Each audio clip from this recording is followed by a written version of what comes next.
Hello everyone. তো আমি আজকে একটা ভিডিও করছি, যেটা ভালো করে মন দিয়ে দেখেন। ফ্লিপকার্ট থেকে কিছুদিন আগে আমি গোলাপের বীজ কিনেছিলাম।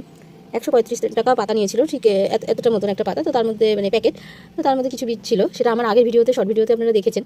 যারা দেখেছেন তারা বুঝতে পারবেন। ওই বীজগুলো লাগিয়েছিলাম আমি আর আমার যা মিলে। তো এই যে দেখুন, গোলাপের চারা বেরিয়েছে। এই যে, এটা কি গোলাপ গাছ না গোলাপের চারা না কি? আর এই যে ফুল দেখতে পাচ্ছেন, এই যে সর্ষে ফুলের মতো, সর্ষের আই যেগুলো হয় সেরকম, কিন্তু সর্ষে ফুল ঠিক না, সর্ষে ফুলের মতনও ঠিক না। এটা নাকি আবার কালার হচ্ছে। এই যে দেখুন, ফাইনালি এই যে এই ফুল হচ্ছে, গোলাপের বীজ বলে ফ্লিপকার্ট এই ফুলের চারা মানে বীজ বিক্রি করেছে। আমি যখন কিনছিলাম তখন মনে মনে ভাবছিলাম যে গোলাপের আবার বীজ থেকে চারা বেরোয় নাকি, সেটা ভাবছিলাম। তো যাই হোক, মানে অনেক কালারিং গোলাপ দিয়ে অ্যাড দেওয়া ছিল, তার জন্য আমি কিনলাম। তো এই হচ্ছে ফ্লিপকার্টের মানে ব্যাপার। তো দেখি ফ্লিপকার্টে আমি জানাতে পারি কি না। তো কী করবো, যদি মনে করেন যে কী করা যেতে পারে, তাহলে অবশ্যই আমাকে কমেন্টে জানাবেন।